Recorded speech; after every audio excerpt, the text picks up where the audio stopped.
Hoy es 23 de febrero del 2022, lección 5, semana 3 del primer semestre del 2022.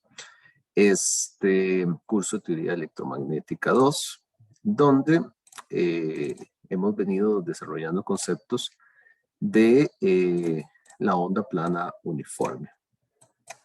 Lo primero que desarrollamos fue en el vacío, la onda totalmente en el vacío, que fue un caso muy particular que básicamente lo que nos sirvió fue para darnos las herramientas de la matemática inicial con la cual describimos las ondas. Con eso fue cuando empezamos. Es un caso muy simple de propagación con condiciones bastante ideales. Luego, pues, iniciamos a trabajar, pues, en la onda en dieléctricos, ¿verdad? Empezamos a trabajar y básicamente, pues, con lo que nos encontramos por acá es, bueno, terminamos acá la vez pasada. Tal vez aquí nada más hago el enganche con otros temas. Aquí, pues, con lo que nos encontramos fue que, y esto se desarrolló en la clase pasada, la permitividad la consideramos como una permitividad que tiene una parte compleja, ¿verdad? Tiene una parte compleja y eso tiene consecuencias directas en el desarrollo de la onda. Un segundo, que a veces no sé por qué la tablet por los botoncitos no le funcionan. Ahora sí. Esto tiene una consecuencia directa, la cual analizamos, ¿verdad? ¿Qué consecuencia directa? Apareció alfa, lo cual llamamos atenuación. Entonces ese fue el primer caso, ¿verdad? Entonces ahora la onda sabemos que su magnitud, la magnitud de E, tiene esta característica debido al factor de atenuación, que es E a la menos alfa z. Entonces fue como el primer caso que vimos acá, pues digamos que formalmente. Entonces, fue la primera consecuencia. Luego, pues vimos que apareció beta, ¿verdad? Que se llama la constante de fase, que tiene unidades de radian metro. Y después vimos como eta, que es la impedancia intrínseca, tiene una magnitud y le apareció una fase, o aparece una fase por ahí en ella. Lo cual es muy relevante, porque esa fase implica un desfase entre campos eléctricos y magnéticos, ¿verdad? En el caso que vimos, se da un desfase entre campo eléctrico y magnético, ¿verdad? Ya no están en fase. Y entonces teníamos que, para los casos, y aquí quedaban estas dos imágenes, pues como en resumen, donde epsilon prima prima es igual a alfa y es igual a 0, ¿verdad? O sea que no hay pérdidas. También tenemos que zeta eta es igual a 0, ¿verdad? Tal vez incluso eso es bueno agregarlo ahora que lo veo ahí. El hecho de que ese ángulo pues también es igual a 0, ¿verdad? Y entonces los campos están en fase. Cuando decimos que están en fase es que ocurren exactamente igual, ¿verdad? Eso es bien conocido, lo podemos ver acá. Pero cuando tenemos ¿cómo se llama? La parte imaginaria de la permitividad, pues sí hay pérdidas y adicionalmente los campos están en desfase, ¿verdad? Entonces, este es diferente de 0. Lo cual es un desfase que se puede leer directamente en la gráfica, ¿verdad? En la gráfica aquí, por ejemplo, aquí está un desfase sumamente claro, digamos, ahí se muestra un 90 grados, podría ser algo diferente, pero eso es lo que tenemos ahí. Entonces, el ángulo, esto es relevante, el ángulo que tenga la impedancia del medio es el desfase que existe entre los medios. Y ya eso sí da una visión diferente de la propagación de onda. Entonces, pues eso es lo que tenemos ahí. Ok, entonces tener eso claro es importante. Ahora, cuando empezamos acá, estuvimos viendo, digamos, empezamos con dieléctricos, ¿verdad? Y entonces dijimos, bueno, sí, el dieléctrico puede venir así, ¿verdad? Y entonces es un dieléctrico que tiene un epsilon eh, usualmente mayor que epsilon sub 0.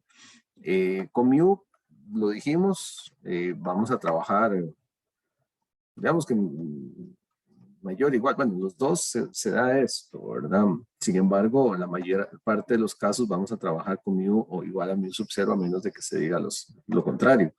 Y la mayor parte de los casos esto va a ser mayor que epsilon sub 0. Eso pues da condiciones diferentes respecto al vacío, ¿verdad? Entonces, pues por ahí tenemos que cambian algunas condiciones. Y vimos el caso general. ¿Cuál es el caso general? Que sí existe esto. Y cuando pues hacemos estas referencias es básicamente para ver cuál es la contribución que tiene la parte imaginaria de la permitida. Sin embargo, es muy usual tener muy buenos dieléctricos, como el dieléctrico que tiene un capacitor, por ejemplo. Un capacitor tiene un dieléctrico que es un aislante que tiene muy pocas pérdidas, poquísimas pérdidas. A eso se le llama un dieléctrico perfecto. Un dieléctrico perfecto se caracteriza pues porque epsilon prima prima, digamos, en el caso en que es perfecto, es igual a 0, ¿verdad? Pero si no, también se considera un muy buen dieléctrico, ¿verdad? O lo que diríamos un buen dieléctrico, aquel en el cual epsilon prima prima tiende a 0. Entonces, cuando tiende a 0, pues alfa también tiende a 0. Y zeta eta, pues también tiende a 0. Entonces, cuando son buenos los dieléctricos, podemos hacer algunas aproximaciones interesantes o algunos casos pues relevantes que podemos chequear. Pero si consideramos propiamente el perfecto, podemos aplicar simplificaciones de ecuaciones que bajo ciertas condiciones las podemos aplicar pues a buenos dieléctricos, ¿verdad? O sea, hacemos cálculos para el perfecto para después aplicarlos en buenos dieléctricos. ¿Por qué? Porque tienden a ser. Es que estrictamente decir que son ceros es complicado, pero en muchos casos sí se asemeja mucho. Entonces, avanzando ahí, nos damos cuenta que de algunas ecuaciones, ¿verdad? Que vimos, teníamos que beta es igual a omega, omega mu, epsilon prima menos j, epsilon prima prima. Esto lo hicimos, ¿verdad? Entonces, en un dieléctrico perfecto, pues esto es 0 y me quedo solo con esto. Acá incluí algo que es beta sub 0, que no lo habíamos definido, pero lo defino acá, ¿verdad? Que el beta sub 0 vendría siendo como el número de onda que vimos al inicio, el K sub 0. Usualmente, y esto también ya lo había, digamos, mencionado, tenemos que el epsilon relativo, ¿verdad? Es igual al epsilon del material sobre el epsilon sub 0. De igual manera, el mu relativo, ¿verdad? Es el mu del material sobre el mu sub 0. Entonces, vean, voy a hacerlo aquí, después nada más queda ahí.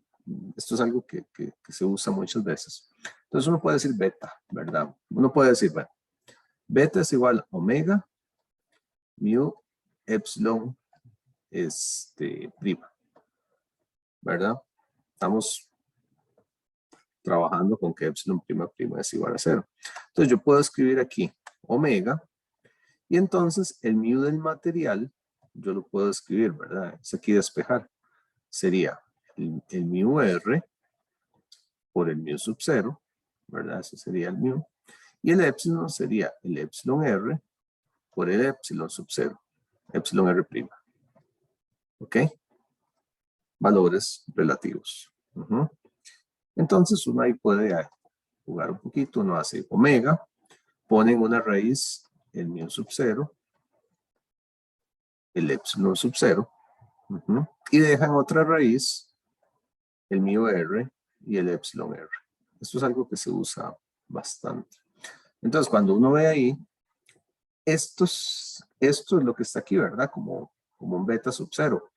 Es como si fuese la constante de propagación que tendría en el vacío. ¿Por qué? Porque en el vacío estaría caracterizado pues, por la frecuencia no cambia de medios, por mu sub 0 y por epsilon sub 0. Entonces uno podría decir, bueno, sí, entonces beta es igual a beta sub 0 por, bueno, mu r, epsilon r, pongámoslo así. Y tenemos que usualmente, ¿qué es lo que se maneja? Que mu r es igual a 1 y que epsilon r usualmente es, vamos, para un dieléctrico verdadero mayor que 1. Entonces, uno todavía aquí podría decir, bueno, ese beta sub 0 raíz de mu r, ¿verdad? Porque este es 1. Y entonces de ahí es de donde tomamos que el beta del material tiene que ser mayor que el beta sub 0, que el que tendría en el vacío. Y eso es una observación importante, que son relevantes porque le ayudan a uno a entender los resultados y saber cuáles números tienen sentido. Cuando uno está haciendo cálculos, poder decir, bueno, sí, es que yo tenía en el vacío, ¿verdad? Un valor aquí, no sé, de 15, por decir algo, y después hice cálculos, y resulta que me dio un B igual 10, y de repente uno sigue como si nada, ¿verdad? No, sabe, aquí algo pasó, ¿verdad? Ojalá que le dijeran a uno, no, usted estaba trabajando con un epsilon R de 3, ¿verdad? Y de repente uno se encuentra eso y no es así como suave, aquí algo pasó, eso no está bien. Entonces son observaciones importantes porque uno tiene que aprender a darle sentido a los números, entender el sentido de los números, saber cuáles números tienen sentido, ¿verdad? Y cuáles números no tienen sentido. Eso es muy ingenieril, ese asunto, ¿verdad? Entonces, esto es algo que se hace muchas veces, poner algunos parámetros en términos del parámetro del vacío, porque el parámetro del vacío usualmente es una referencia importante. Entonces, aquí es donde uno ve que esto, por ejemplo, ¿verdad? Es mayor que 1. Entonces, al multiplicar por esto, pues vamos a tener esa condición. Entonces, eso es relevante. Entonces, el dieléctrico perfecto tendría esa característica. La velocidad de propagación tiene que ser menor que la del vacío, ¿verdad? Aquí es el mismo asunto, ¿verdad? Uno lo puede ver por varios lados, pero si ya tenemos que beta es mayor que el del vacío, ¿verdad? Entonces, cuando yo divido aquí entre algo más grande, pues la velocidad de propagación tiene que ser menor que la del vacío, que es la velocidad de la luz. De igual manera aquí uno lo ve, ¿verdad? Esto tiene que ser mayor que 1. Perdón, esto tiene que ser mayor que 1. Entonces, dividirse entre algo mayor que 1. Entonces, nuevamente, esas son cosas que le dan sentido. Aquí también podemos definir una longitud de onda de referencia, que sería la del vacío, ¿verdad? Lambda sub 0 sería la que tendría en el vacío. ¿Por qué? Pasa lo mismo, ¿verdad? Dividir entre un beta, ¿verdad? Que un beta sería mayor. O mira, aquí me faltó. No, está bien, está bien. Es decir, la lambda sub 0, ¿verdad? O sea, pasa lo mismo, ¿verdad? El lambda va a ser menor que el del vacío, pues por el mismo motivo. Entonces, nuevamente, esto le da sentido a las cosas y ver qué es lo que va a pasar, ¿verdad? Respecto al vacío, porque es nuevamente la referencia. ¿Qué pasa con la impedancia? Si bien es cierto, si eta es igual a 0, ¿verdad? Es cierto.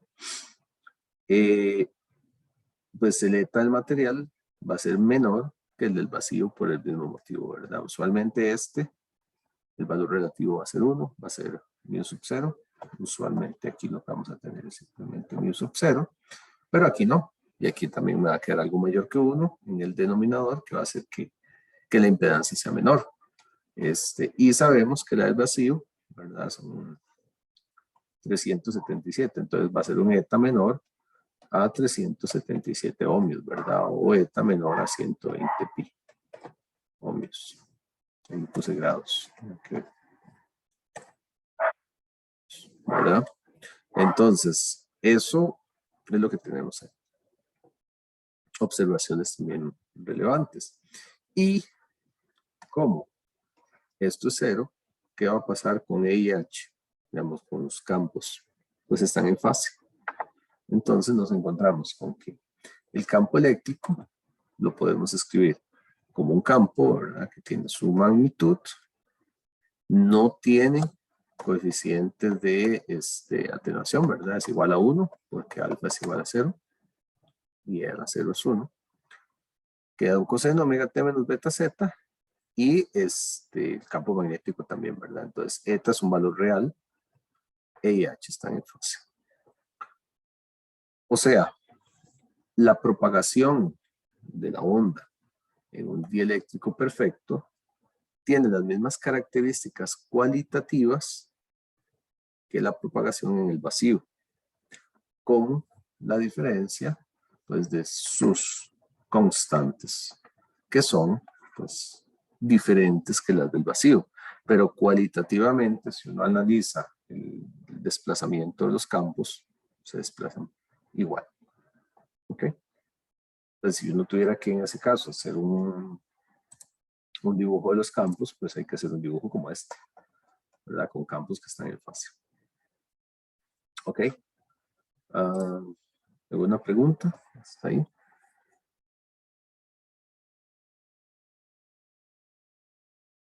Bien, ahora avancemos a la propagación en materiales conductivos, que eso no lo hemos visto. De hecho, cuando decíamos dieléctrico, ni siquiera mencionamos por un lado conductividad, ¿verdad? Conductividad es igual a 0. Un dieléctrico, por definición, tiene conductividad 0, pero el dieléctrico puede tener pérdidas, puede que no tenga pérdidas, ¿verdad? Pero su conductividad es 0. Por lo menos el perfecto, ¿verdad?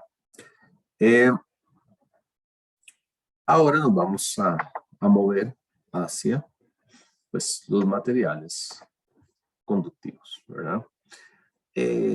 Vean que solo hemos considerado esto, los materiales conductivos, ¿verdad? Que son dieléctricos como estos, son dieléctricos, son materiales que no permiten la conducción eléctrica.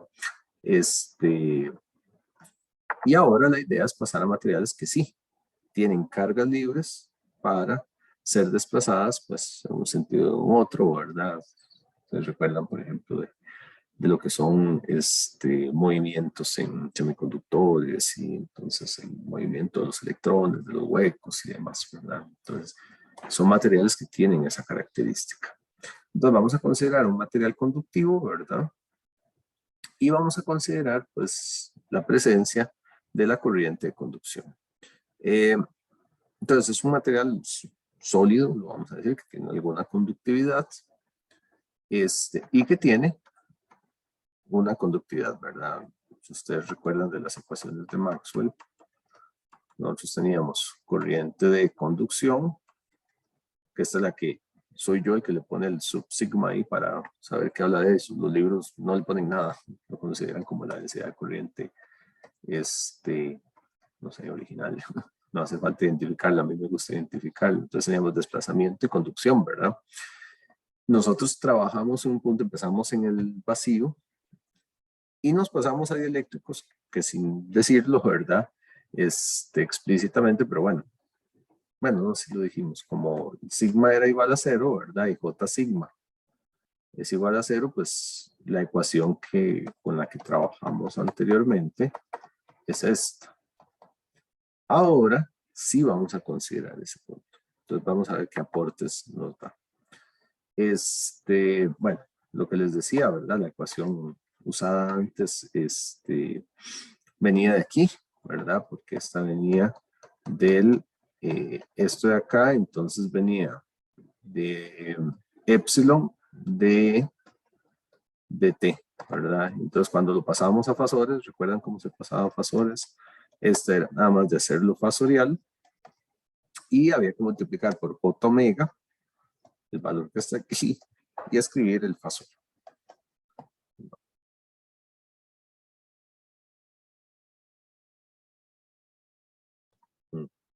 Entonces, esa es la ecuación con la que veníamos trabajando, con o sin la parte de la corriente de conducción. Sí. Avancemos a la corriente de conducción, ¿verdad? Entonces, lo primero que vamos a hacer es introducir la permitividad compleja, que está por ahí. Esta es otra manera de llegarle a lo mismo, vamos a ver. Entonces, tenemos que el rotacional, ¿verdad? Donde introducimos eso, aquí, pues nos queda como epsilon menos j epsilon prima prima. Expandimos eso, ¿verdad? Entonces nos queda j omega epsilon prima por s, ¿verdad? Más j por j menos 1 y con menos, pues me queda más, ¿verdad? Entonces me va a quedar omega epsilon prima prima s. Tenemos esa ecuación ahí para trabajar. De ahí, digamos, se puede pensar, se puede ver, digamos, que ahí están las dos corrientes, porque esto es al final de cuentas la ecuación de Maxwell, ¿verdad? Y dos términos. El primero es con el que veníamos trabajando, en realidad se parece mucho a este. Está aquí, ¿verdad? J omega, nada más que con epsilon prima. S, ¿verdad? Y entonces el otro, de por fuerza, tiene que ser J sigma. Es como lo lógico, digamos, de ahí. Entonces, bueno, cuando no hay pérdidas, solo está la desplazamiento, ¿verdad? Y vemos que acá hay algo que es interesante. Esta que tiene que corresponder con la corriente de conducción depende del término o depende de la existencia del término epsilon prima prima. Entonces, epsilon prima prima, ya lo hemos dicho, involucra pérdidas, ¿verdad? Epsilon prima prima involucra pérdidas. Y nos damos cuenta que entonces se necesita de un material que tenga pérdidas para tener corriente de conducción. ¿Por qué eso? Bueno, es bien sabido que los materiales conductivos se calientan, ¿verdad? Ustedes hacen pasar electricidad por un cable, el cable se calienta, a veces de manera imperceptible, pero hay calor, hay liberación de calor. ¿Por qué? Porque cuando uno hace el movimiento de cargas, estos chocan con el material y generan calor. Para generar calor, necesitan energía.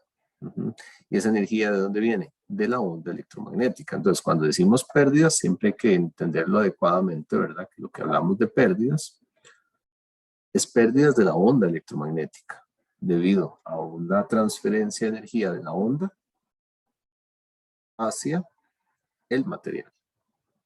¿Ok? Entonces, ¿quién pierde? La onda. Transfiere energía al material. Y eso está ahí muy claramente. Entonces, tenemos esa parte. Ahora, si lo cerramos acá, ¿verdad? Si lo llevamos acá con la ecuación de Maxwell y desarrollamos un poquito lo que ya les venía diciendo, ¿verdad? Sigma E, toda esta parte. En notación fasorial tenemos esto.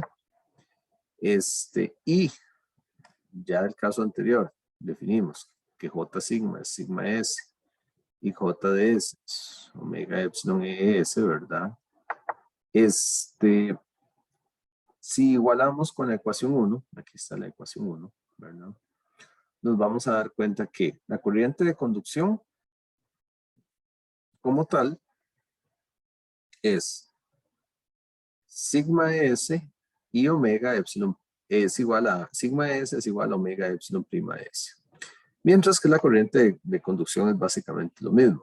Lo que pasa es que, digamos, cuando nosotros desarrollamos esto, lo desarrollamos en un punto cuando no habían pérdidas. Esto lo hicimos cuando nada más hablábamos de epsilon. Sin pérdidas, epsilon es igual a epsilon prima, ¿verdad? Entonces, esta es una sola ecuación. Aquí no hay mayor información, es lo mismo. Nada más que esa la desarrollamos para ese caso. Listo. Pero sí encontramos de manera interesante el hecho que la corriente de conducción, que es igual a sigma S, también es igual a omega epsilon S. De acá, pues queda muy claro, ¿verdad? Que sigma es igual a omega epsilon prima prima, o bien que epsilon prima prima es igual a sigma sobre omega. Y ese es un resultado importante, ¿verdad? Epsilon prima prima es igual a sigma sobre omega. Resulta que en un material conductivo,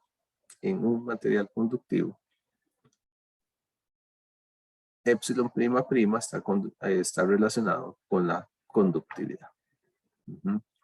De hecho, el caso general de los dieléctricos, por ejemplo, un dieléctrico perfecto es cuando no hay conducción, ¿verdad? Un dieléctrico no tan perfecto es cuando sí hay conducción, aunque sea pequeñita. Alguna conducción tienen, algún grado de conducción o de conductividad, solo que es muy bajo, ¿verdad? Incluso un capacitor. Ustedes ven un capacitor, ¿verdad? Uno dice, ah, sí, tengo mi capacitor aquí de placas paralelas y resulta que le puedo aplicar la tensión variable,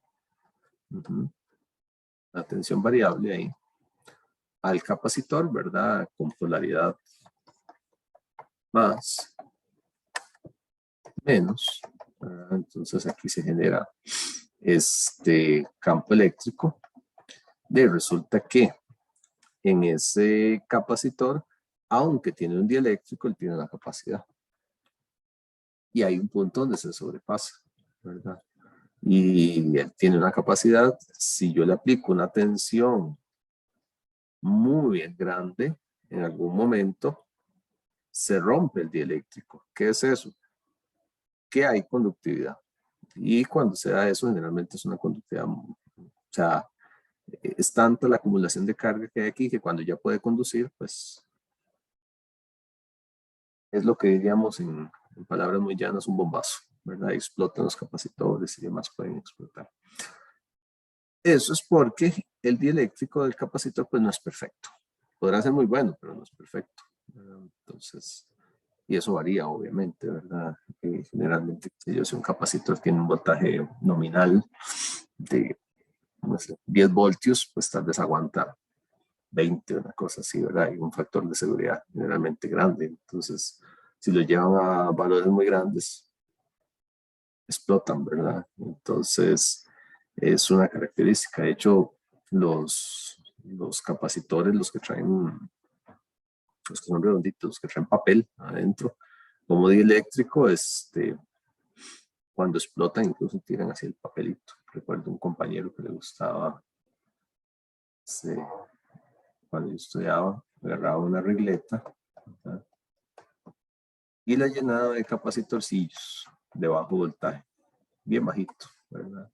Entonces, lo que hacía era conectar aquí el montón de tarritos, ¿verdad? Entre los puntos, ¿verdad? Y conectaba ahí un montón de tarritos, entonces venía la regleta, y cuando los tenía conectados, eran de bajo voltaje, 20 voltios, así. Y entonces, cuando la conectaba, pegaba un bombazo de eso y caía así como confeti el perito de eso. No lo hagan en casa sin la supervisión de un adulto, ¿verdad? Bueno, no, pues nada, o sea, nada más se dispara. Generalmente es muy rápido, pero sí suena fuerte. Bueno, entonces, volviendo acá, epsilon prima prima está asociado con un factor con una conducción, ¿verdad? Si yo tomo epsilon prima prima, lo divido aquí entre epsilon prima, que era un valor que ya habíamos visto, pues aquí también nos queda epsilon prima. Y eso nos lleva a algo que yo ya les había dicho, pónganle en atención, pero no habíamos definido todavía. La tangente de pérdidas apareció nuevamente. Todavía no la vamos a definir. Bueno, ya casi la definimos. Vamos hacia eso. Entonces estaba definida antes, aún no está explicada. Y para un material conductor, esa tangente de pérdidas, que es el epsilon prima sobre epsilon, epsilon prima prima sobre epsilon prima es igual a sigma omega epsilon prima. Ok, todavía no se ha explicado. Vamos a ver ahorita por qué se llama tangente de pérdidas. Ahora, aquí hay algo interesante a hacer notar. Resulta que estas dos densidades de corriente, J sigma, que está aquí, y JDS, bueno, nada más las densidades, o sea, como concepto, esta y esta, y son vectores, eso, bueno, fasores. Matemáticamente será lo mismo un vector que un fasor, pero el significado es diferente, ¿verdad? Son fasores. Eso quiere decir que se pueden poner en un diagrama fasorial. Si yo analizo los dos, pues me doy cuenta, sigma es un número real, el campo eléctrico afecta a los dos igual. Entonces, esto es un valor, ¿verdad? Cuya dirección está dada por el campo eléctrico. Y acá sí hay una diferencia, porque ¿cuál es la dirección de JDS como fasor?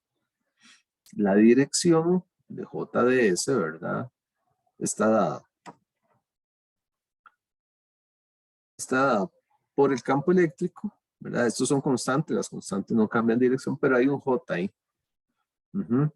Esto lo puede poner fasorialmente o llevarlo así, ¿verdad? S por E a la J 90 grados, ¿verdad? Un J, ustedes lo saben, son 90 grados de diferencia que está poniendo. Y eso eventualmente se va aquí, ¿verdad? Entonces resulta que entre estos dos hay un desfase de 90 grados. Donde usualmente pues el que no tiene desfase, ¿verdad? Este tiene 0 grados. Entonces uno lo pone como referencia y el otro está a 90 grados. Entonces uno podría decir, la corriente de conducción está aquí y la corriente de desplazamiento está a 90 grados. Siempre, siempre. Independientemente del valor que tenga S, ¿verdad? Esto es un desfase relativo entre las dos densidades de corriente. Entonces están a 90 grados que está ahí. Eso es interesante porque entonces, si yo hago el cociente entre la corriente de conducción y la corriente de desplazamiento de forma fasorial, pues me da esto, ¿verdad? Porque aquí los tenemos, ¿verdad? Están esos dos valores.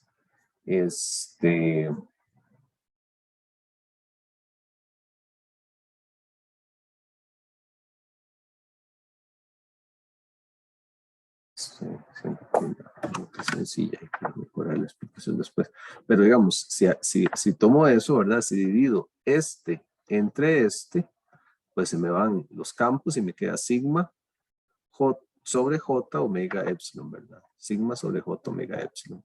Y eso es epsilon prima prima sobre J epsilon prima.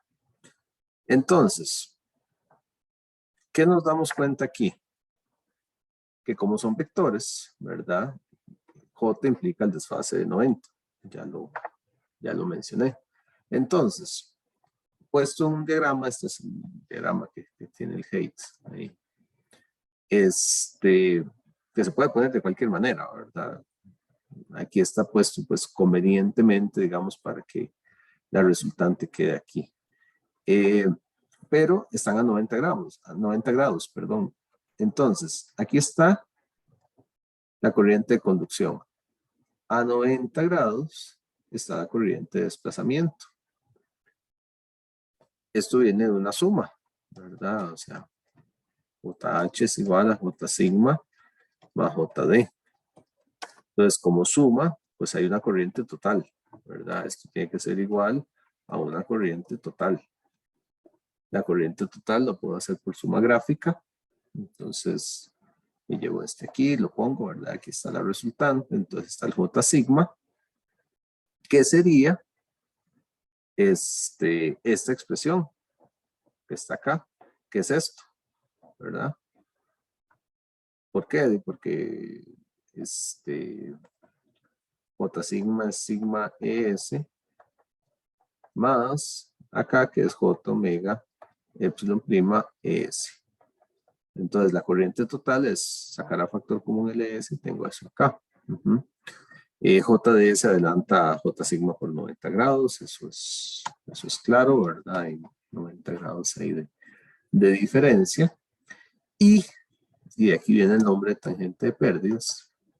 Pues el ángulo que existe entre J sigma y J desplazamiento es igual a ese término que andamos buscando aquí, sigma omega epsilon primo, ¿verdad? O sea, la tangente es igual a eso. Y eso a su vez, ¿verdad? O sea, yo podría decir que a su vez, ¿verdad? Así como está puesto ahí, pues también es la tangente o el arco tangente. Bueno, aquí lo que dice es que la tangente de zeta es igual o a sigma omega epsilon, omega por epsilon prima, ¿verdad? O a epsilon prima prima sobre epsilon prima. Y es sumamente evidente, ¿verdad? A partir de ahí que, bueno, lo que les acabo de escribir, ¿verdad? La tangente de ese zeta que está ahí es así. ¿Qué pasa si epsilon prima es 0? La tangente también es 0, ¿verdad? Si nos acordamos cómo es la función tangente, va a dar 0, ¿verdad? O sea, la tangente es así como una cosa así, ¿verdad?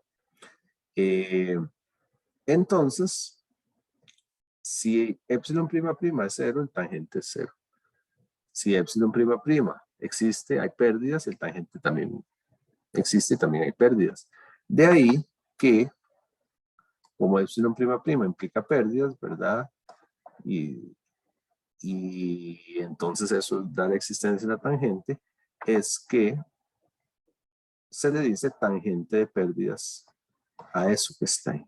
Eso se le llama tangente de pérdidas, que es lo que yo ya les había mencionado antes, ¿verdad? Y es que aparece por ahí mucho. ¿Y por qué se llama tangente de pérdidas? Bueno, porque es la tangente de algo que significa pérdidas.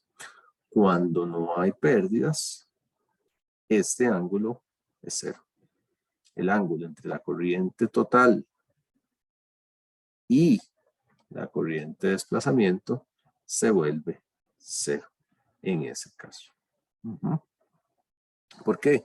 Porque significaría que este vector, como este implica pérdidas, es cada vez más pequeño, ¿verdad? Si yo lo hago aquí mucho más pequeño, ¿verdad? Este queda acá mucho más pequeño, entonces la resultante va quedando como por aquí. Y conforme se haga más pequeño, pues esa tangente desaparece. Por eso se llama tangente de pérdidas. Sí, eso es lo que tenemos ahí con esa tangente de pérdidas. ¿Alguna pregunta hasta acá?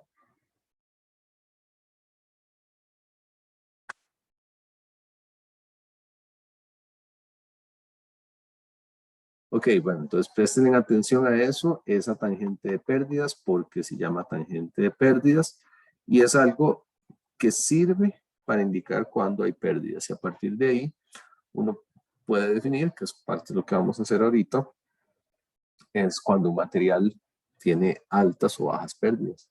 A partir del valor de su tangente de pérdidas, suele ser algo común que se utiliza. Okay. Bueno, entonces, si no hay dudas, hagamos la pausita acostumbrada y ahorita seguimos. Bueno, descansen un poquito. Despensen y ya ahorita seguimos. Ok, ya una vez definida lo que es tangente de pérdidas,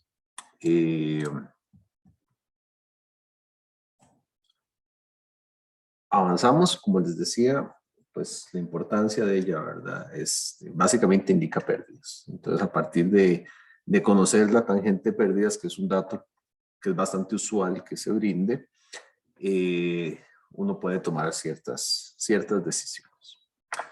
Ok, entonces seguimos por acá.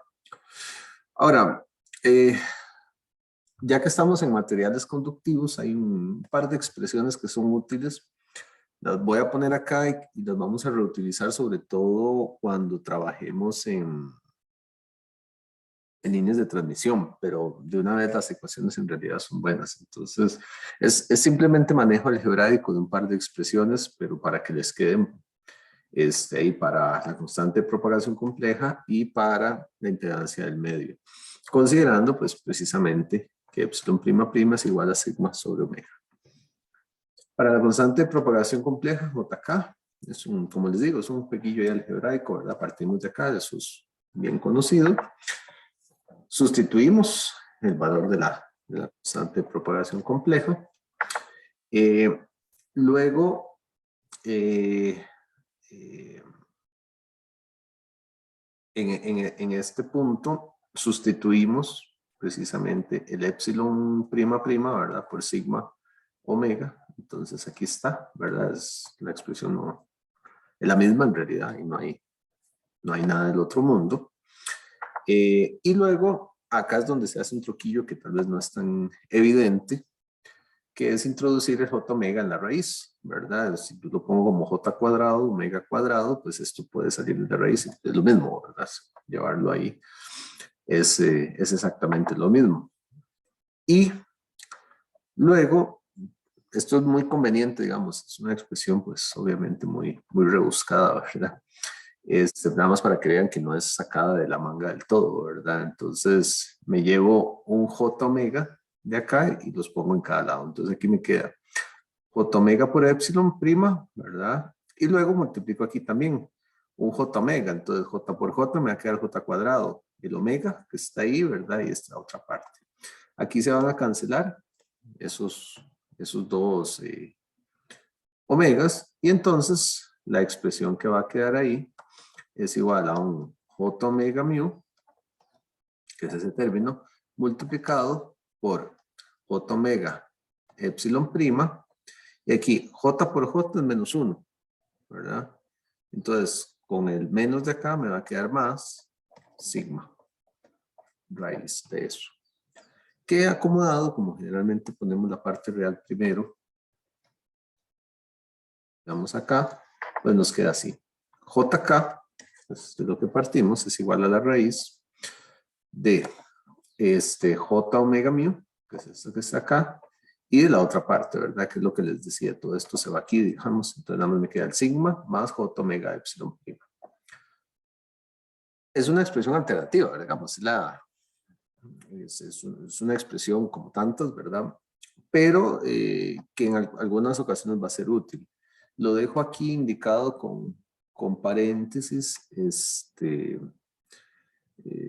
porque después, digamos, es la forma en que ver, es como para ver muy claro, digamos, resaltar de manera explícita que son ahí la multiplicación de dos factores.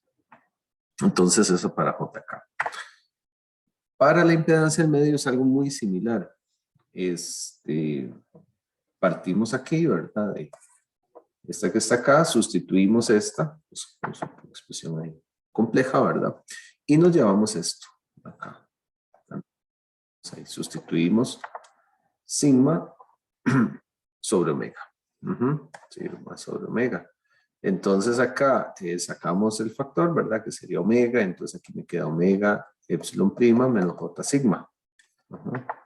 ¿Qué es esto? Que está acá. Entonces ahora yo me puedo llevar el omega para arriba. Me llevo el omega para arriba. Y acá, nuevamente, es una expresión muy conveniente, multiplico por J arriba y abajo. Entonces, J aquí, ¿verdad? Y aquí también multiplico aquí por J. Y aquí al multiplicar por J, me queda J cuadrado, que hace que se me vayan los J y me quede un más. Entonces la expresión nos queda así. Abajo va a quedar, de aquí queda el sigma, ¿verdad? Más J omega epsilon prima y J omega mu. Es una expresión, digamos, muy conveniente porque estas dos se parecen un montón. O sea, tienen los mismos términos. Acá se puede usar, no se usa tanto, pero digamos, en líneas de transmisión sí hay unos casos donde si uno nota, digamos, uno puede hacer una multiplicación de estos, si uno multiplica el valor de JK por eta, ¿verdad? Si yo hago la multiplicación de ellos dos, se me va a cancelar, me quedan las multiplicaciones de dos raíces, ¿verdad? Y entonces, al hacer la multiplicación, se me va a cancelar el sigma J omega epsilon, ¿verdad? Entonces eso es igual a J omega, si yo hago la multiplicación de ellos dos. Y si yo lo que hago es un cociente entre ellos, para ver el cociente, pues me acuerdo para cuál es que es bueno, si yo hago JK sobre eta, si yo hago ese, me queda entre se me van a ir los de J omega y me va a quedar sigma más J omega epsilon prima. Entonces, eso a veces es de utilidad. Y más que todo para líneas hay problemas, hay medios tramposos porque es curioso. El libro nunca le da a uno de estas ecuaciones, pero sí las usa. Entonces, son de esas que uno dice, pucha, ¿cómo se hace, verdad? Y cuando uno ve el manejo, no es tan evidente de repente. Entonces, bueno, son dos ecuaciones que sirven, digamos, no hay trucos acá. Ustedes vieron que es un manejo algebraico y demás. Pero a veces esta parte es útil, porque si uno tiene, por ejemplo, la constante de propagación, tiene el eta, ¿verdad? Eso es igual a esto que está aquí y demás, ¿verdad? Y bueno, aquí también. Entonces, pues sirve a uno para algunos casos que se pueden presentar. Entonces, dejo las ecuaciones puestas ahí. Importante agregarles algún formulario, tenerlos ahí. Y después pues las podremos utilizar. Entonces, nada más expresiones útiles para materiales conductivos porque tienen sigma. Bueno, entonces, ténganlas por ahí. Ahora, esta parte ya es la parte que son aproximaciones para buenos dieléctricos. Buen dieléctrico no implica un dieléctrico perfecto, exactamente. Podría ser, podría no ser, ¿verdad? Pero ahí hay un punto donde, pues, precisamente se tiene una tangente de pérdidas. Yo le pongo el sub P de pérdidas, no se lo ponen. Entonces, nada más dice tangentecitas. Para mí siempre es así como tangentecita, que era cita, es muy genérico. Pero para esto, pequeña, ¿verdad? ¿Qué hablamos de un valor pequeño? Vamos a entender como un valor pequeño cuando es menor, mucho menor que 1. Y entonces aquí también viene el asunto, ¿verdad? ¿Cuánto es mucho menor? Generalmente algo mucho menor decimos que es cuando es menor, igual o menor de 10 veces, ¿verdad? Entonces en realidad esto se transforma en un tangente de cita pérdidas menor o igual que 0.1. Es lo que usualmente se utiliza como criterio para establecer cuando algo es mucho menor, 10 veces menor. Entonces aquí tenemos pues una tangente, vamos a considerar una tangente de pérdidas, ¿verdad? Pequeña. Sí, esa tangente de pérdidas, tenemos varias expresiones, ¿verdad? Aquí lo puse así, pero recuerden que tangente de pérdidas es igual a epsilon prima prima sobre epsilon prima, o lo que es lo mismo, sigma omega epsilon prima, ¿verdad? Todo eso es así, ¿verdad? Entonces, si es mucho menor que 1. Para el caso Entonces, para ese caso se van a hacer aproximaciones para materiales conductivos con baja tangente de pérdidas, ¿verdad? Que son buenos dieléctricos, más no perfectos. ¿Por qué así? Bueno, porque es que el perfecto, ¿verdad? Sería con un sigma igual 0. Ya sigma igual 0 es otra cosa. Entonces, es como estar en ese punto, donde el material es buen dieléctrico, pero no perfecto. Entonces, vamos a considerar materiales conductores, ¿verdad? ¿Dónde está eso? Y entonces, también lo llevamos a ecuaciones. Estas son, pues, maneras de escribirlo diferente de las que les mencioné hace un momento. Esto ya por ahí lo habíamos escrito. Esta parte la habíamos escrito. De igual manera es sencillo verla, digamos, como la teníamos, ¿verdad? Entonces, JK, J omega, pues, eso está bien ahí. Entonces, tenemos J omega, mu epsilon, ¿verdad? Entonces, sustituimos esto, pues así. Entonces, nos queda omega, mu epsilon prima. Entonces, esto es igual aquí, 1 menos, ¿verdad? Lo mismo, escrito nada más que elevado a lo medio, se convierte la raíz de esa manera. Pero al escribirlo así, entonces se aplica el teorema binomial para esta parte, donde ese teorema, pues, lo que dice es que la suma de dos términos, a más b a la n, ¿verdad? Se puede escribir pues, de esta manera, según ese teorema. A la n menos 1 por b, etcétera. Están los términos del teorema, que es una serie. Entonces, ahí básicamente lo que hacemos es a igual 1, ¿verdad? Este sería a. B tiene que llevarse el menos. El teorema está escrito, tiene que llevarse el menos. Y n, pues tiene que ser un medio. Entonces, al poner eso y sustituir ahí, ¿qué tenemos? Bueno, aquí tenemos todo lo que acabamos de decir, ¿verdad? Aplicamos. Vean que el primer término aquí es a la n, que sería pues, 1 a lo que sea es 1, que está ahí. Luego n es un medio. Entonces aquí está el medio por n por a la n menos 1, ¿verdad? Que sería 1 a la 0, que es 1, por b. Y aquí está. Entonces ahí está el término. Luego sigue n, ¿verdad? N por n menos 1 entre 2. Esto es n, ¿verdad? Es un medio. Aquí un medio menos 1, menos un medio, ¿verdad? Entonces, es entre 2, 8. Luego aquí por un b cuadrado. Bueno, ahí van quedando los términos en una expresión un poquito más grande. Y bueno, eso va creciendo. Si algo uno puede observar de acá, es la consideración que decíamos, ¿verdad? De que sigma, omega, epsilon prima, es mucho menor que 1. Eso es lo que dijimos. Y vemos cómo los b ahí siguen creciendo. Cuando yo tengo un término menor que 1 y lo elevo a una potencia, el término me queda más pequeño y más pequeño, cada vez más pequeño, ¿verdad? Entonces, pues sabemos que ese JK es igual a alfa más J beta, ¿verdad? Pero tomando en cuenta eso, que ese término es muy pequeño, ¿verdad? Se pueden despreciar términos. Porque si yo agarro aquí un punto 1, ¿verdad? Y ya lo elevo al cuadrado, ¿verdad? Me da algo más pequeño, ¿verdad? Punto 1 por punto 1, 2 puntos. Y si es más grande, pues ahí se va haciendo más grande. Entonces, bueno, primero aquí se separan las partes real e imaginaria. Y aquí se desprecian términos. Nos quedamos con eso que está ahí nada más.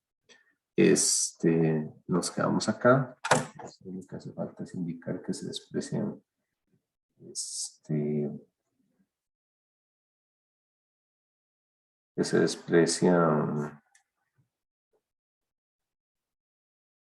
términos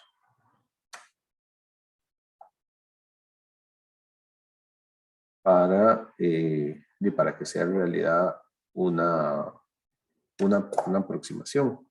Entonces, ya hay un trabajo donde se obtiene la parte real de esto. Uno aquí, como aquí hay un J afuera, la parte real va a ser las partes que tienen J aquí, ¿verdad? Para que al multiplicar desaparezca el J. Lo que está dentro del paréntesis, si es real, pues se va a después multiplicar por este J y va a quedar imaginario. Entonces, la parte real, ¿verdad? Termina siendo J omega mu epsilon, ¿verdad? Por esto que está aquí. Y ahí queda un alfa que se puede aproximar, ¿verdad? Aquí se cancelan algunos términos, ¿verdad? Aquí se juega con eso, este epsilon se mete dentro de la raíz, entonces queda 1 sobre la raíz de 1 sobre epsilon con el mu, ¿verdad? El sigma.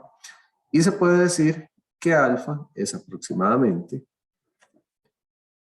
sigma medios por la raíz de mu epsilon.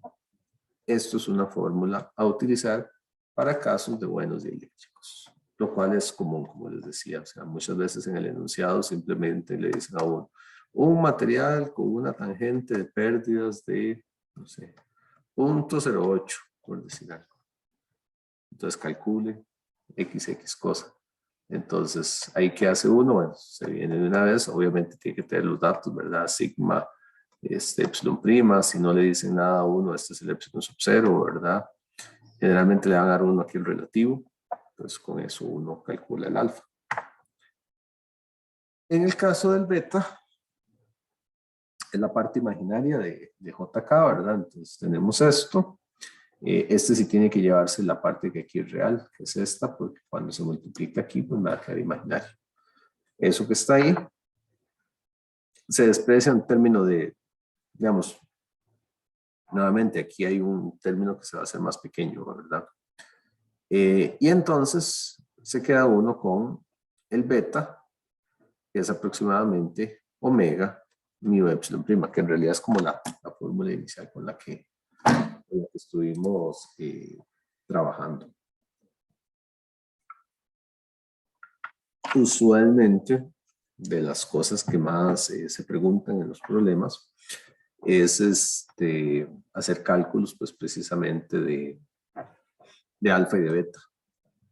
Entonces, aquí hay una manera sencilla de calcular alfa y beta cuando tenemos buenos dieléctricos. Acá es importante mencionar que, digamos, a la hora de que ustedes guarden o que hagan su formulario, es importante que lo hagan. Ese formulario tiene que resumir las ecuaciones y los casos de uso de las ecuaciones. Hay que saber cuándo utilizarlas, ¿verdad? Entonces, no sé, se hacen una seccioncita, ¿verdad? Y que dicen, bueno, ecuaciones para buenos dieléctricos, alfa, beta, ¿verdad? ¿Cuándo es un buen dieléctrico? Poderlo detectar. De hecho, aquí mucho de lo que se evalúa en estos casos es que se les da un problema. Ese problema tienen pues alguna descripción y que de la descripción ustedes sepan determinar el caso en el que se está trabajando. ¿Será tal vez un dieléctrico perfecto? ¿Será un buen dieléctrico? ¿Será un material de altas pérdidas? Y entonces a partir de ahí uno utiliza pues, ecuaciones de uno u otro tipo. ¿Ok? Entonces, siempre ahí tengan ese cuidado. ¿Ok? Eso es importante. Entonces, bueno, ahí tienen las aproximaciones, 2 ecuaciones más para utilizar en estos casos. Adicionalmente, ¿verdad? También se puede aplicar para la impedancia, esa característica, esta ecuación que ya por ahí se tenía. Tenemos esta ecuación, sustituimos también, ¿verdad? Ponemos aquí también, ¿verdad? Podemos utilizar, bueno, lo podemos llevar acá y también podemos aplicar el teorema binomial, ¿verdad? Aquí lo único, bueno, tal vez recordar eso, creo que aquí falta ponerlo, ¿verdad? Que es el sigma omega epsilon prima. Esa parte es ese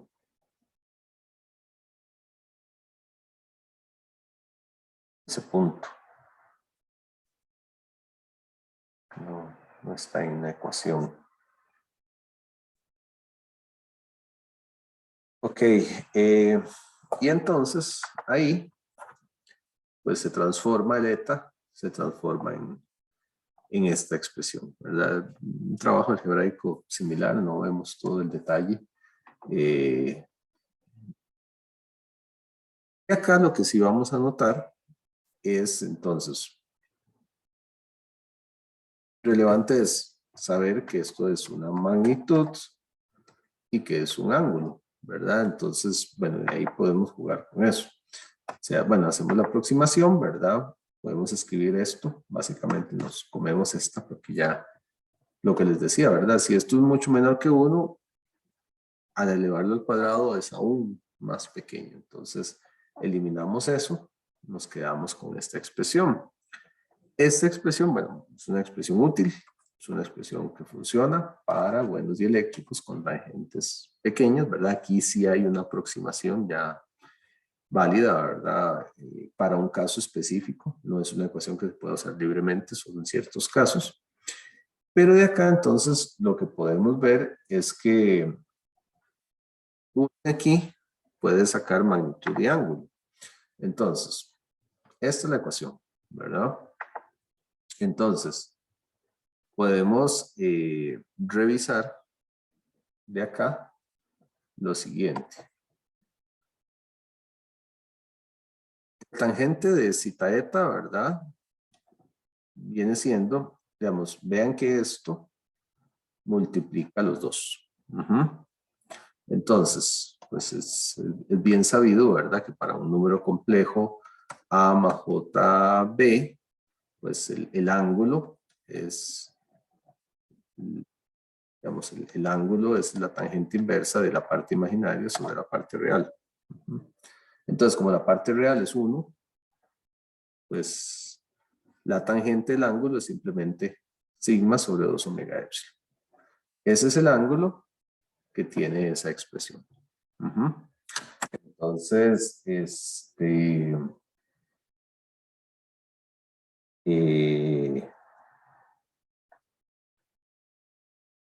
tenemos eso que está ahí.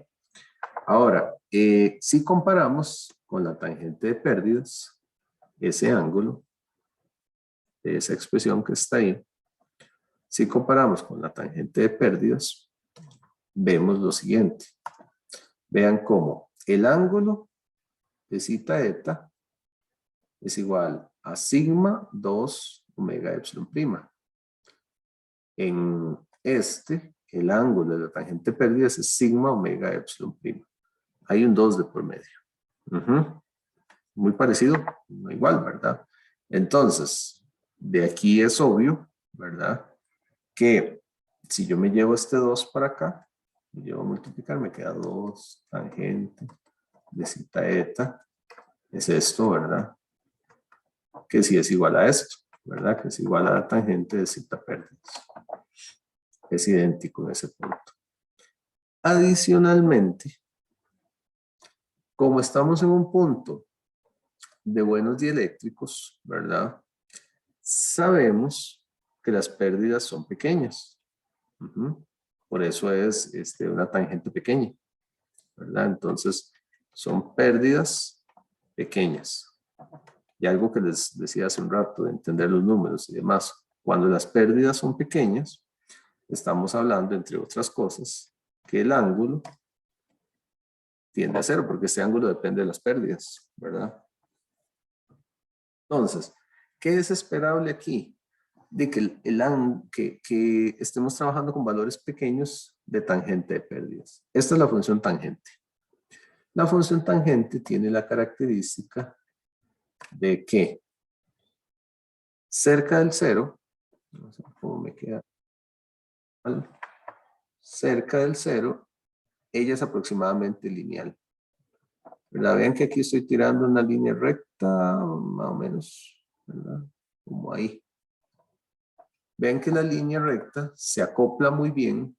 O sea, ven que la función tangente es casi una línea recta aquí en un rango, prácticamente. Y bueno, ahí no está, pero es con ángulo de 45 grados prácticamente. Casi 45 grados. ¿Verdad? Una línea recta con ángulo de 45. ¿Qué quiere decir eso? Bueno, eso lo que quiere decir es que en ese punto tan pequeño, si esta de aquí es la variable x, ¿verdad? Y esto de aquí es la tangente de x, en este rango de valores, encuentra que la tangente de x es aproximadamente x. Siempre y cuando esté en un rango de valores pequeñito. De hecho, ustedes agarran la calculadora, ¿verdad? Y ustedes empiezan a hacer tangente de 0.01, resultado 0.01. Tangente de 0.1, bueno, 0.1, 0, algo, por ahí anda el asunto. Es muy, muy aproximado para valores pequeñitos, ¿verdad? Entonces, con valores pequeños, pues el tangente de x es más o menos x. Muy similar. ¿Eso a qué nos lleva? De si se lo aplicamos a esto, entonces el tangente de zeta p, ¿verdad? Es aproximadamente zeta p.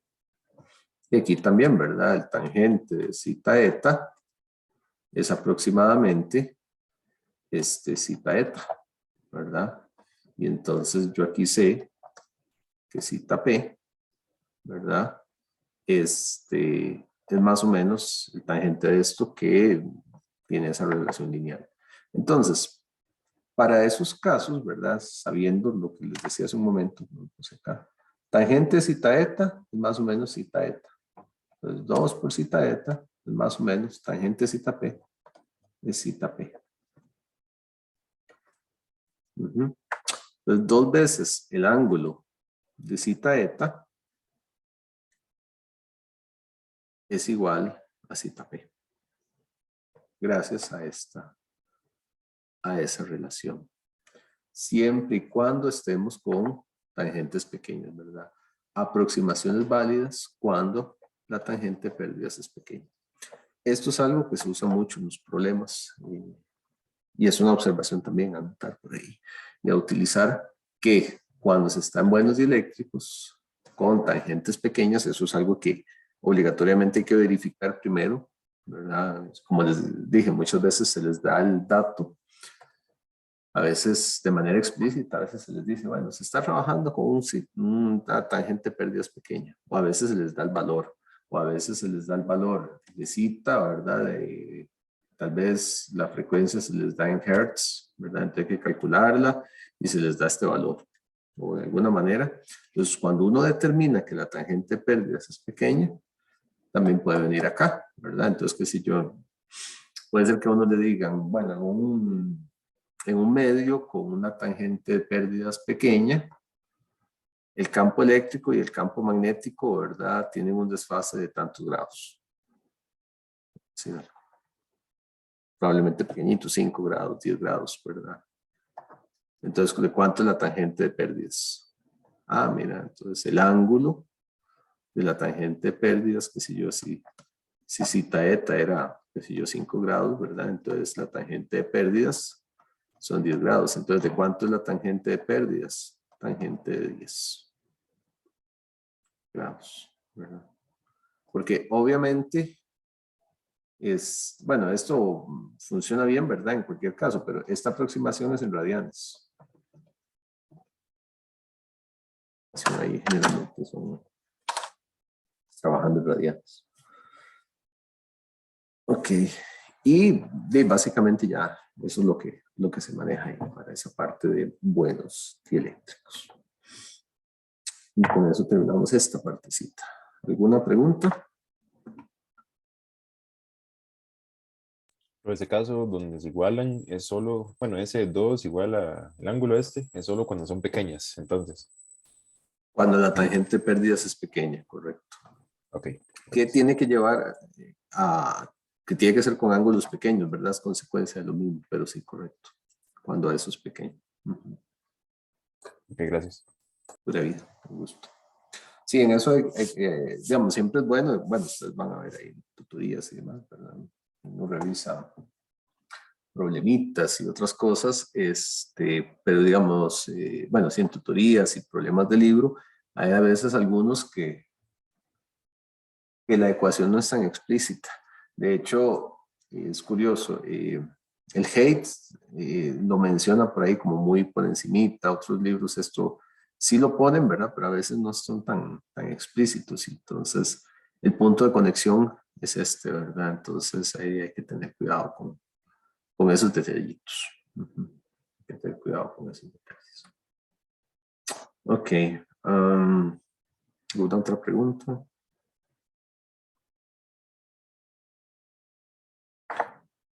Bien.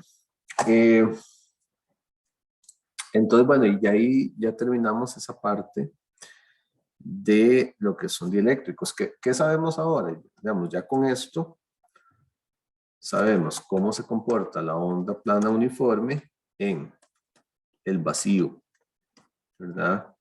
En materiales con pérdidas. En términos generales lo tenemos, ¿verdad? Sabemos cuándo es un alfa y demás. Y casos especiales, ¿verdad? Dieléctricos. Con pérdidas, pocas pérdidas, ¿verdad?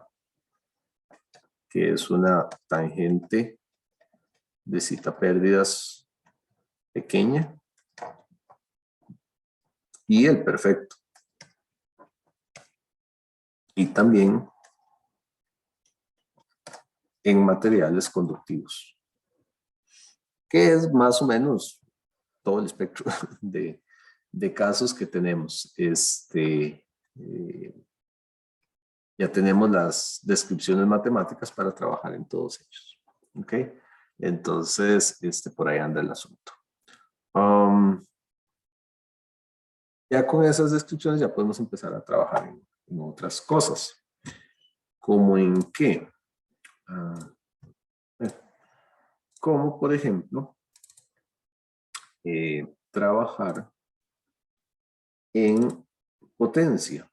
Ahora el tema que sigue se llama el teorema de Poynting, que es básicamente el que nos explica la parte de potencia de una onda electromagnética. Entonces esto se llama teorema y vector de Poynting. Digamos, primero uno llega al teorema y luego ve el vector de Poynting como tal. Es un tema interesante. Nada más voy a decir un par de cositas acá para también ahorita hablar de la tutoría. Pero voy a decir avanzar aquí una partecita. ¿Qué es el teorema de Poynting? Permite calcular el flujo de potencia de una onda electromagnética. Todavía no lo tenemos como tal, ¿verdad? Como flujo. Fue desarrollado en 1884 por don John Henry Poynting. Ahí está don John Henry. Entonces, tenemos ahí eso.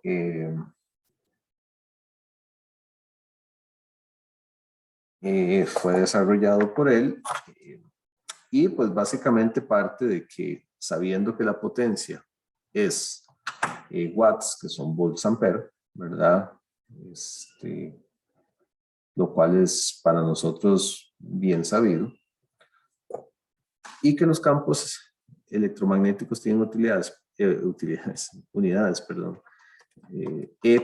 de volts metro y H de amperes metro, ¿verdad? Pues de alguna manera la multiplicación de ellos deben llevarnos a la potencia, básicamente. Pero no cualquier multiplicación. Entonces, ¿de qué se trata esto? Bueno, se trata de buscar el flujo de potencia, ¿verdad? Que me dé los watts a partir de la multiplicación de esos campos. Entonces, ¿qué hay que utilizar? Ecuaciones de Maxwell. ¿Por qué ecuaciones de Maxwell? Porque las ecuaciones de Maxwell son las que justifican, guían y tienen que hacerse valer siempre, ¿verdad? Entonces, Aquí sí se trabaja con un medio conductor, se empieza con esta ecuación. Y bueno, ya a partir de aquí hay un desarrollo algebraico pues, que es interesante, es bueno, pero que bueno, vamos a verlo en la próxima clase. Entonces, nada más, básicamente quería citar eso, ¿verdad? De alguna manera, E y H, volts metro, amperes metro, ¿verdad? Si yo los multiplico así de manera muy directa, pues volts ampere sobre metro cuadrado, ¿verdad? Son watts sobre metro cuadrado. Por ahí va el asunto. Solo que lleva su tratamiento particular para llegar a justificar precisamente el flujo de potencia. Pero bueno, eso lo dejamos ahí para el viernes. Entonces, de momento, nada más ahí enunciarlo. Es que no empiezo con esta otra parte porque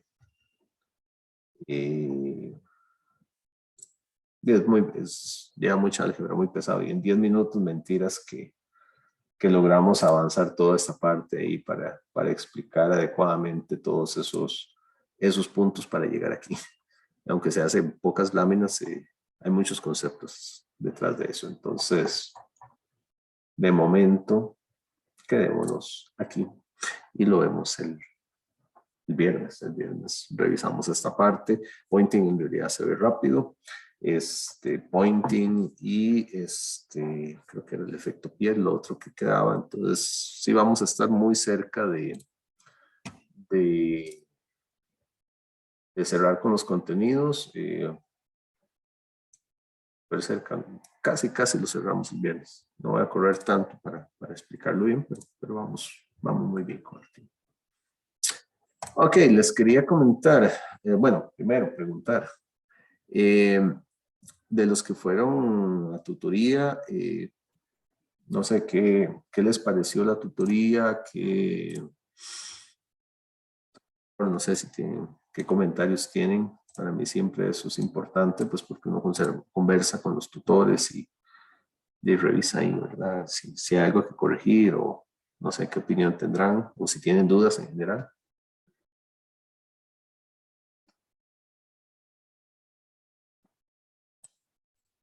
Creo que yo, bueno, sí tengo una dudilla con respecto a lo del Claro. contrato. Ujú. ¿Es necesario como imprimirlo, digamos, llenarlo a mano, por decirlo así, y mandarlo? ¿O se puede llenar como el mismo celular ahí, como si fuera tipo tablet? Es que no tengo impresora, entonces estoy con duda con eso. Sí, sí, pueden llenarlo, sí, eso no se los había dicho y eso es un buen punto. Pueden llenarse, como hacerle, con que me lo envíen por correo, digamos, yo ya tengo pues un comprobante, ahí varios me lo han enviado ya, ya tengo bastantillos por ahí, y sí, lo llenan, digamos, en compu, digamos, las letras ahí, o si quieren a mano, tipo tablet, ¿verdad? Y le hacen ahí alguna firmilla. Tampoco es un contrato, ¿verdad? A morir ahí de que con abogados y demás, con que me lo hagan llegar por correo, de ya el correo expresa, o sea, ustedes me envían el contrato y ya el correo pues, también expresa su intención de llevar la tutoría. Entonces, yo guardo los correos también ahí y demás, y entonces, pero guardo el contrato, que es como el documentillo ahí para hacer la lista. Pero sí, sí, que no les preocupe, no lo impriman, no es necesario, lo hacen ahí tipo tablet. Y previa, no previa, de verdad. Y con Ujú. respecto a lo del lunes, bueno, yo estuve en la de las 3 y todo bien por dicho, yo creo. Ujú.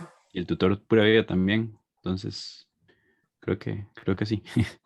Ok, no, genial, eso es bueno saberlo. Hemos estado trabajando con él es la primera tutoría, pero le ha estado poniendo bastante, de hecho, lo he visto bastante esforzado, de hecho, tenemos que reunirnos en estos días porque me decía que él no tiene tablet, entonces escribir con mouse es muy complicado, entonces bueno, ahí tal vez va a elaborar un poquito más al estilo como yo hago las soluciones ahí, ¿verdad? Hacerlos ahí, que se vean las ecuaciones bonitas, probablemente él rayando ahí un poquito, ¿verdad? Pero la idea es que quede más claro, porque él sí decía, dice, es que escribir con mouse, qué duro, y yo sí, qué duro. Entonces, vamos a tratar de mejorar eso para que lo que hagan en la tutoría quede bien bonito, ¿verdad? Que quede bien claro. Entonces, sí se está esforzando bastante. Eso sí, puedo dar fe de eso. ¿Algún otro comentario?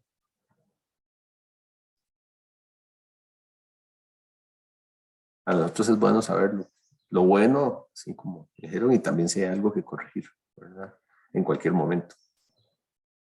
También, bueno, no sé si alguien más va a aportar algo más, pero ya yo le había preguntado al tutor el lunes que en caso de que por alguna otra razón, qué sé yo, no nos pueda conectar a una hora, si no hubiese problema, digamos, qué sé yo, bueno, yo estoy en el grupo 2 que es a las 3 pero por ejemplo, si por alguna razón no pudiera conectarme a esa hora, pero sí antes, que si no había problema en mandar, digamos, la práctica, bueno, ¿cómo es que se llama? Sí, la tutoría que deja en el documento, mandarlo antes y toda la cosa, y asistir a la una, pero mío que era mejor preguntarle primero con los profes a ver si estaban de acuerdo y todo el asunto, que por él, digamos, él no tenía problema en que se conectaran a una hora o a la otra, pero sí la parte administrativa no sé qué tan, digamos, flexible sería el asunto por ahí. Sí, bueno, ahí hay que decir, los documentos se suben al TEC Digital, ¿verdad? Está ahí la partecilla para subirlos al TEC Digital por grupos. Eso tiene hora de cierre. Entonces, bueno, primero la hora de cierre, pues sí hay que respetarla según la tutoría que se tenga. Entonces, si tienen que subirlo antes, ¿verdad? Obviamente, si tienen que tenerlo antes. Y lo otro, generalmente se lo dejamos al manejo del tutor. Siempre hemos tratado de balancear los grupos, porque sería muy feo, no sé, que quede uno ahí de 17 personas y otro de 5. Eso queda un balance muy feo que no garantiza una buena atención, ¿verdad? Porque la idea es que haya mucha interacción con el tutor y los estudiantes y que hayan buenas preguntas y demás. Entonces, si uno hay 17 y otro 5, ¿verdad? No es la atención, pues obviamente se va a ver desmejorada. Y que sea un espacio donde ustedes tengan la confianza suficiente para conversar. Entonces, siempre tratamos de balancearlo. Lo otro, generalmente se lo dejamos a criterio del tutor. Como les digo, él es la primera tutoría que está haciendo, entonces, bueno, también él tiene muchas dudas y demás. Él eso no me lo ha dicho, pero generalmente lo que decimos es arréglese con el tutor. De igual manera, el asunto, por ejemplo, cuando hay ausencias, inicialmente, generalmente es con el tutor. Si le pedimos al estudiante que si van a faltar o algo así, que lo justifiquen adecuadamente y que lo hagan con el tutor. Al tutor sí le decimos que nos guarde los comprobantes, ¿verdad? Eh, las justificaciones, pues, ¿verdad? Si es algo de peso ahí, de que enfermedad, no sé, alguna situación familiar o que había un examen o algo así, entonces que todo eso lo guarde y que no lo entregue, pero también eso inicialmente es con el tutor. Ahora, si ustedes en algún momento tienen alguna diferencia con el tutor, por lo que sea, pues que nos lo hagan saber a nosotros. Entonces, ahí sí nosotros lo vemos, pero inicialmente sí es con el tutor esa parte. Entonces, de igual manera, si eso de que ocasionalmente haya que cambiarse de grupo por lo que sea, háblenlo con el tutor y pues que él es el que lo atiende, ¿verdad? Lo que no quisiéramos es lo que les decía, que se cree un desbalance así, eh, porque es que eso sí va en detrimento de la calidad de la tutoría. Es con el tutor. Ok, perfecto, pero ya. Ok, no sé, alguna otra. Pero yo le mandé un mensaje ayer para ver si podía unirme a una tutoría. Sí, por ahí tengo unos mensajes hoy. Aquí debe ser el suyo, entonces el que está aquí, ¿verdad? Sí tengo que responderle. Ahorita le respondo. Pero sí, en general sí, de hecho ya lo abrí aquí. Ahorita se los hago llegar. De hecho voy a enviarles ahí un mensajillo, nada más recordándoles que me envíen los contratos, porfa, para darle formalidad a eso. Ya la otra semana sí se empieza con la tutoría, digamos, calificada, que en términos generales, como les decía, es el asunto, ¿verdad? De ir haciendo el trabajo semanal. Si en algún momento hay algo, ¿verdad? Como les decía, que corregir, que el tutor, no sé, algo creen ustedes que no se está haciendo bien, desde parte del tutor o de parte nuestra, además, porfa lo hacen saber en el momento que sea, que no tengan pena de hacerlo, nadie se enoja por eso. Entonces mantengamos esa comunicación ahí lo más fluida posible y resolver pues también cualquier diferencia antes y no al final, ¿verdad? Porque de vez en cuando uno se topa con que, no sé, al final alguien no le va muy bien en la tutoría y entonces uno le pregunta, ¿verdad? ¿Y qué pasó? Es que el tutor, no sé qué, ¿verdad? Y ya se empieza a quejar.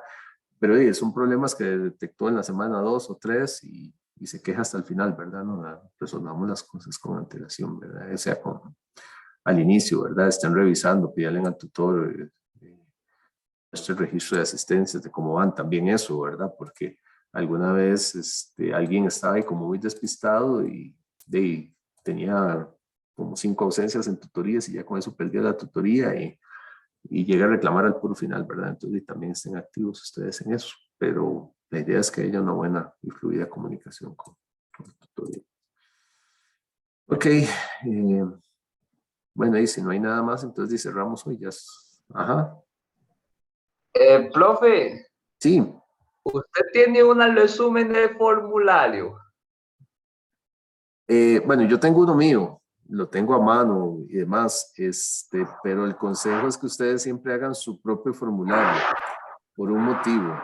Yo no les suelo dar un formulario oficial, porque primero, ustedes pueden usar su propio formulario y en el proceso de elaboración del formulario no aprende.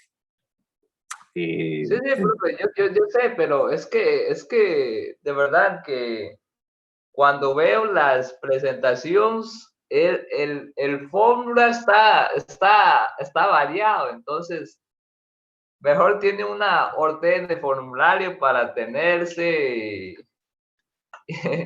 y para ver bien.